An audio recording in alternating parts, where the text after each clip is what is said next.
पाई का इतिहास हजारों साल पुराना है। प्राचीन काल से ही हम इंसान पाई का उपयोग करते आए हैं। लेकिन क्या आप जानते हो कि पाई क्या है और पाई का स्टीफन हॉकिंग और अल्बर्ट आइंस्टाइन जैसे वैज्ञानिकों से क्या रिश्ता है? मैं जानता हूं कि बहुत से लोग गणित को पसंद नहीं करते, तो मेरा यकीन मानिए कि इस वीडियो में हम केवल पाई के रहस्य को जानेंगे और मैथ का तो बिल्कुल भी उपयोग नहीं करेंगे। दरअसल बात उस समय की है जब इंसानों ने पहले पहिए का आविष्कार किया। इंसानों ने पहिया तो बना लिया, लेकिन वो गोल नहीं था। इस वजह से जब वो लोग इधर उधर सामान को ले जाया करते तो उनके सामान के फैलने का डर बना रहता, क्योंकि पहिए गोल नहीं थे। इसी तरह समय गुजरता रहा, लेकिन वो कहते हैं ना, किसी भी नई चीज का आविष्कार तब होता है जब हमें उसकी जरूरत होती है। जैसे हजारों किलोमीटर दूर स्थित संबंधियों से बात करने की जरूरत महसूस हुई तो टेलीफोन का आविष्कार हुआ। उजाले की जरूरत महसूस हुई तो इलेक्ट्रिक बल्ब का आविष्कार हुआ। मतलब जब हमें कोई समस्या महसूस होती है तब उस समस्या से निजात पाने के लिए हमारे दिमाग में एक नया आइडिया जन्म लेता है और हो जाता है एक नया आविष्कार। इसी तरह से जब पहिए का इतिहास आगे बढ़ता रहा और पहिया गोल होता गया, तब लोगों ने जाना कि कोई भी पहिया पूरी तरह से तब गोल होता है जब उसकी परिधि और उसके डायामीटर का अनुपात एक कांस्टेंट नंबर हो। और चाहे सर्कल छोटा हो या बड़ा हो, लेकिन इस कांस्टेंट की वैल्यू हमेशा सेम रहती है। और उस कांस्टेंट नंबर को नाम दिया गया पाई, जिसको ग्रीक भाषा में 16वें नंबर पर मौजूद अक्षर से डिनोट किया जाता है।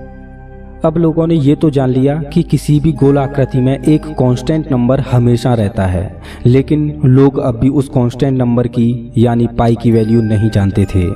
और मजे की बात तो ये है कि पाई की एग्जैक्ट वैल्यू तो हम आज भी नहीं जानते, और सुपर कंप्यूटर ने तो पाई की वैल्यू निकालने से हार मान ली। और कुछ लोगों ने तो अपनी पूरी जिंदगी ही पाई की वैल्यू निकालने में गुजार दी। वो लोग खुद तो गुजर गए, लेकिन पाई की वैल्यू अभी तक नहीं निकली। अब आप सोच रहे होंगे कि पाई की वैल्यू इतनी इम्पोर्टेंट क्यों है और इसकी वैल्यू निकालना इतना मुश्किल क्यों है। ये तो आसान है, हमने तो स्कूल में पाई की वैल्यू 22/7 पढ़ी थी।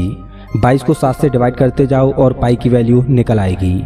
लेकिन मेरे दोस्त, मैं आपको बता दूं कि जो आपने पाई की वैल्यू 22/7 पढ़ी है वो गलत है और आपने गलत पढ़ा है। दरअसल पाई एक इर्रेशनल नंबर है और इसकी वैल्यू कभी भी रिपीट नहीं हो सकती। आपको जानकर हैरानी होगी कि बिना पाई की वैल्यू जाने हम स्पेस में कोई भी मिशन नहीं कर सकते, ना ही कभी हवाई जहाज बना पाते।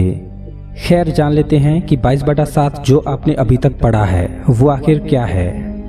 अगर किसी भी गोल आकृति की परिधि 22 यूनिट हो तो उसको परफेक्ट सर्किल यानी गोल बनाने के लिए उसका डायामीटर 7 यूनिट होना चाहिए, और परिधि और डायामीटर का अनुपात ही वो कांस्टेंट नंबर है जिसे पाई बोलते हैं। खैर, अब जान लेते हैं कि जो हमने स्कूल में पढ़ा वो गलत क्यों है। दरअसल जब हम 22 को 7 से डिवाइड करेंगे तो वैल्यू कुछ ये होगी जो आप अभी अपनी स्क्रीन पर देख रहे हो। लेकिन पाई की असल वैल्यू तो कुछ इस प्रकार है जो अभी आप अपनी स्क्रीन पर देख रहे हो। और आपको ये बात जानकर हैरानी होगी कि आधुनिक दौर के सुपर कंप्यूटर ने पाई की दशमलव के बाद 5 ट्रिलियन वैल्यू निकाली, और इससे आगे सुपर कंप्यूटर पाई की वैल्यू निकालने में हार गया। सुपर कंप्यूटर द्वारा पाई की इतनी वैल्यू निकालने के बावजूद भी पाई की वैल्यू अभी तक अधूरी है। दोस्तों, चलिए अब जानते हैं पाई का एक अनोखा रहस्य जो आप नहीं जानते। क्या आप जानते हो कि पाई डे भी मनाया जाता है और वो है 14 मार्च। लेकिन पाई डे 14 मार्च को ही क्यों मनाया जाता है? तो इसका जवाब पाई की वैल्यू में ही छिपा है।